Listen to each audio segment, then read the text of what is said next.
I've always been a night driver. There's something about the empty roads, the hum of the engine, and the way the world feels quieter. But there was one night, one drive, that made me rethink everything. It was just past 2 a.m. I was on a long stretch of highway, cutting through the back roads of rural Pennsylvania. No streetlights, no other cars, just darkness pressing in from both sides. The only light came from my high beams, cutting through the fog that had started to roll in. I hadn't seen another vehicle for nearly an hour when I finally spotted a pair of headlights in my rearview mirror. At first, I was relieved. It was unsettling being the only one on the road for so long. But the relief didn't last. The car was approaching too fast, way too fast. Within seconds, it was right behind me, its headlights glaring through my rear window. No attempt to pass, no flick of the turn signal, just tailgating me so close I could barely see its hood. I tapped my brakes lightly, hoping they'd get the hint. They didn't. I sped up, so did they. I switched lanes. They followed. At this point, my skin was crawling. Maybe it was just some jerk messing with me. Maybe it was something worse. Then, just as suddenly as it appeared, the car's headlights flickered off. Gone. My heart lurched. I checked my mirrors, my blind spots. Nothing. Just empty road behind me. I exhaled, gripping the wheel tighter. Maybe they'd turned off. Maybe I'd imagined the whole thing. Then, bang! Something slammed into the back of my car. My head snapped forward, my hands tightening on the wheel as I fought to keep control. My heart was hammering in my chest. I checked the mirror again. Still nothing. But I felt it, the impact, the way my car had lurched forward. And then, a voice, a whisper, so close it felt like someone was right behind me. "You should have stopped." I nearly drove off the road. I swerved back, my pulse racing, every nerve in my body screaming at me to just go. I didn't stop until I saw a gas station up ahead, the bright neon sign flickering in the distance. I pulled in fast, barely able to breathe. I jumped out, heart still pounding, and checked the back of my car. No damage, no dent, no sign that anything had hit me. But the dust on my trunk? There was a handprint, faint, smeared, but definitely there, like something had been holding on. I didn't sleep that night, and I never drive that road alone anymore, because whatever was out there, it wanted me to stop, and I don't think I would have been able to leave if I had.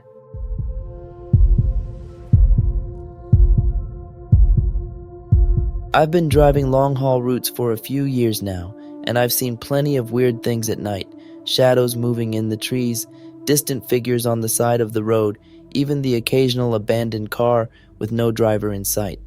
But nothing compares to what happened to me last fall on a lonely stretch of highway in Colorado. It was just past 2 a.m. The road was completely empty, with no streetlights, no buildings, just darkness stretching endlessly in both directions. My truck's headlights were the only thing cutting through the black. I was exhausted but alert, sipping my gas station coffee and keeping my eyes on the road. That's when I noticed something in my mirror. Headlights. Far behind me, but moving fast. At first, I figured it was just another trucker or maybe some guy speeding home. But as the lights got closer, I realized something was off. It was a van. An old, beat-up white van with no markings, no company logo. The kind that instantly gives you a bad feeling. It pulled up behind me way too close, almost like it was trying to draft off my truck. No attempt to pass, no signals, just riding my bumper, its headlights glaring in my mirror. I shifted lanes to let it go around. It shifted too. I sped up. So did the van. At this point, my heart was pounding. I'd dealt with aggressive drivers before, but this wasn't normal. It felt deliberate. I slowed down, thinking maybe they'd just go around me. Instead, the van slowed too, matching my speed perfectly. For a while, we just drove like that. Me in the right lane, the van right behind me, its headlights blinding in my mirrors. Then, without warning, the van's headlights cut out. Just like that, total darkness behind me.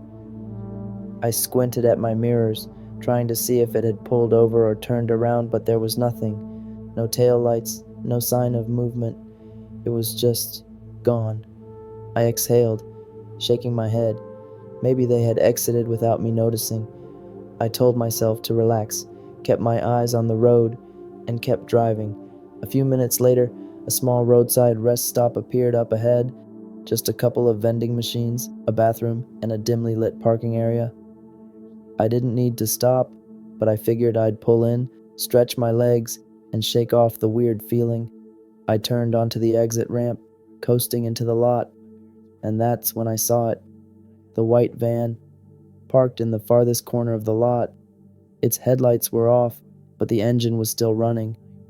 I froze, my pulse hammering. There was no way it could have gotten here before me. The only road leading in was the one I'd just taken. I kept my truck in gear, ready to leave immediately. But as I sat there staring, I noticed something even worse. The driver's side door was open, but there was no one inside. The seat was empty, no movement, no sign of anyone around. I didn't stick around. I slammed the truck into reverse, backed out onto the road, and got the hell out of there. I drove for miles, not daring to stop until I reached a well-lit gas station closer to civilization. I checked my mirrors constantly, half expecting to see that van's headlights pop up again. But they never did. I don't know who or what was driving that van. I don't know how it got ahead of me, and worst of all, I don't know where the driver went. All I know is, if you ever see an old, white van following you in the middle of nowhere, never stop.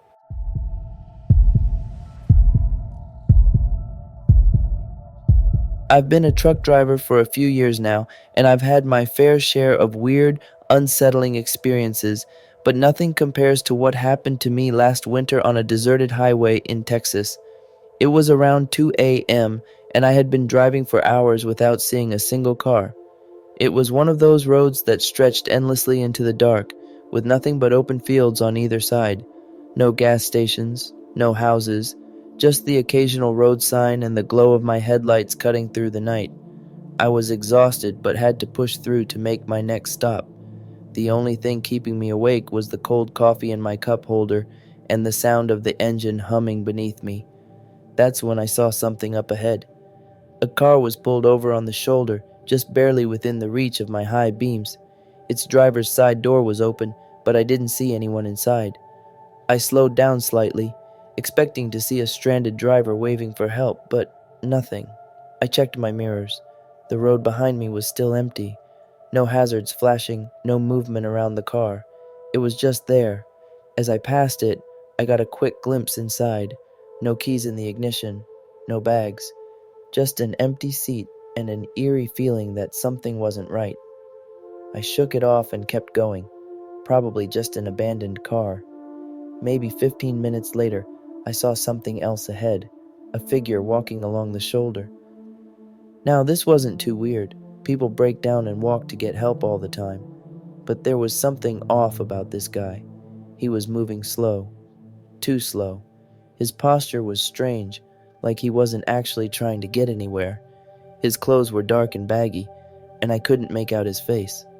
As I got closer, I instinctively flicked my high beams on, and that's when he stopped walking, just froze in place. I gripped the wheel tighter. My truck was the only thing on the road, and this guy wasn't reacting like a normal person. No waving for help, no turning toward me, just standing there, completely still. I passed him, glancing at my mirror as I did, and my stomach dropped. He was facing my truck now, but I never saw him turn. It was like the second I passed him, he just shifted. His head was tilted slightly, like he was staring straight at me. I shook it off. Maybe just some weird drifter, but I couldn't shake the uneasy feeling creeping up my spine. Then, not even 10 minutes later, another car, same model, same color, same open driver's side door.